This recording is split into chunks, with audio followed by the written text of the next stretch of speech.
Hello and welcome to Backyard Food Guide. What I'd like to do today is to talk about growing chives and specifically growing and cooking chive blossoms. These are some beautiful flowers and I think it's a shame to waste them, especially since they are really very tasty. They have a light oniony flavor and there's lots that you can actually do with them. So in addition to be able to using the chives themselves in baked potatoes or pastas or salads, the blossoms themselves, these beautiful purple blossoms, look very beautiful and can be used in a number of different recipes as well. So I did buy this particular seedling with a couple of chive blossoms coming out, but I also do have the West Coast seed of the chives themselves. It is a little bit late in the year. In order to plant from seed, it's a good idea to start a little bit earlier, so at least 6 to 8 weeks before the last frost. So that's why I decided to go ahead and start with a seedling this year. The chives are a perennial member of the onion family, and they tend to prefer a cool season. So that means if you plant in the early spring, and you'll be able to harvest before it gets too hot. And then what I'm going to do is do a late summer harvest so that there'll be, or late summer planting so that there'll be a fall harvest as well.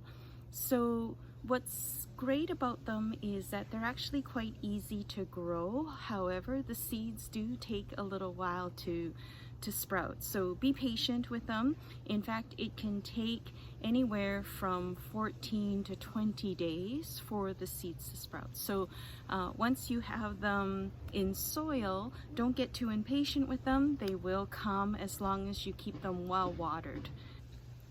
The best germination temperature for chive seeds would be between 60 to 70 degrees Fahrenheit or 15 to 21 degrees Celsius.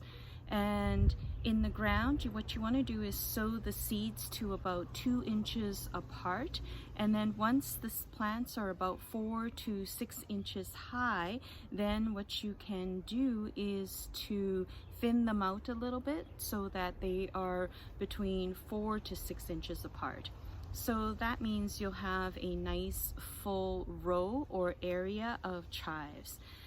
Chives are great in that they're also quite drought tolerant. However, it is important to keep them consistent watering, especially if you're looking for the blossoms, which I'm going to talk about with a number of recipes. The great thing about chives is that they can be frozen as well. So once you end up with a really large batch, what you could do is cut them up into 1/2 inch or 1 inch strips and put them in a freezer bag and pop them right into the freezer. One beautiful way to use chive blossoms is in potato salad. So we all know about using chives in potato salad, but very few people think of using these beautiful purple flowers which have that light oniony flavor right into the potato salad. So what I have here is a recipe for chive blossom and herb potato salad. You begin by boiling some red potatoes, and it's a good idea to leave the skins on. After all, that's where the health comes from. Once they're boiled, you can then cut them up into slices or pieces depending on the size of the potatoes that you've used. You'll also want to cut up a bunch of fresh herbs and place in a bowl. So I used parsley, basil, rosemary, and the chive blossoms along with some scallions as well. Then in a small bowl, mix a tablespoon of grainy French mustard and a tablespoon of honey. After that, you pour in about 3 tablespoons of your favorite vinegar and a pinch of salt and pepper to taste. Then you drizzle in a little bit of olive oil to make the dressing and you whisk with a fork. Another version of a chive blossom potato salad is this one that was posted on London Unattached. It's the potato and chive flower salad with quail eggs. Now, if you don't have access to quail eggs, regular hard-boiled chicken eggs will work as well. For this one, you need 4 to 5 potatoes, 3 quail eggs, 6 chive flowers, 2 sprigs of mustard, and 1 teaspoon of honey mustard, 1 tablespoon of creme fraiche or sour cream, and 1 tablespoon of mayonnaise. What you want to do is begin by washing the potatoes and cutting them into chunks. Boil until they're nearly soft for about 10 minutes and add the quail eggs at the end to cook for another 4 to 5 minutes. Drain the potatoes and peel the quail eggs. Cut the eggs in half. Make the dressing by mixing the mayonnaise with some creme fraiche and mustard. Once the potatoes are warm rather than hot, dress with the mayo and creme fraiche mix. Now place the quail eggs neatly on the dish and scatter the chive flowers all over the plate, and it is sure to impress. Another creative and different way of using the chive blossoms is to create a Japanese tempura from them. And for this one, you'll want to have at least 30 large chive blossoms. The recipe calls for 30 to 35, and they're really quite delicious. So you'll probably want to make more rather than less. So approximately leave about a few inches of the chive stems still attached to the blossoms.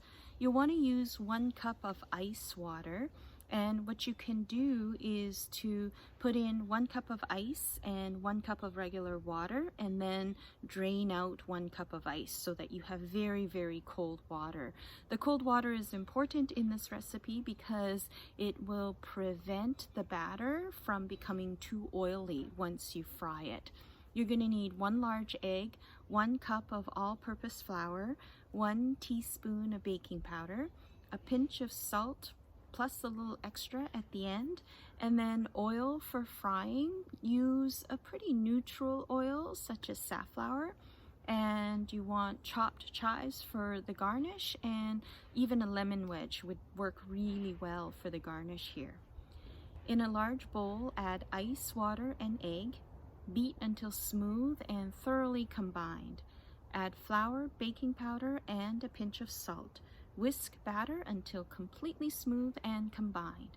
Then what you want to do is carefully place the chive blossoms in the batter and gently stir until blossoms are coated. You want to heat enough oil in a large, heavy bottom saucepan to measure about 1 inch deep. Heat on high until it reaches 350 degrees Fahrenheit, or a small piece of bread can be fried to golden brown, so you could give it a little bit of a tester, and you want the bread to be able to fry to golden brown in about 10 seconds. Then carefully place about 10 of the blossoms in the oil, wiping off any excess batter against the edge of the bowl as you lift them out. You can use the stems to handle the blossoms. Reduce the heat slightly to medium-high and fry the blossoms until golden brown. It only takes about 2 minutes. Use a slotted spoon to remove the blossoms and place on a paper towel lined plate. And what you want to do is to repeat with the remaining blossoms, working in several batches. Once they're finished, what you want to do is sprinkle them with salt, and you have this awesome light onion ring almost, but onion flowers. And you can garnish with some of the chopped chives and the lemon wedges as well. And the final recipe that I have for you today is this beautiful chive blossom Parmesan cream sauce. You can use any Parmesan cream sauce that you have, but I recommend that you give this one a try. It uses 8 ounces of cream cheese, and what you want to do is cube the cream cheese, 3/4 cups of whole milk or heavy cream, depending on how rich you like your sauce to be, a 1/2 cup of shredded Parmesan cheese, 1/4 teaspoon of white or black pepper, 1/4 teaspoon of salt, and the chive blossoms. So however many blossoms you want to include, it's up to you. And all you have to do is, in a small saucepan over low heat, gently whisk the milk and cream cheese together.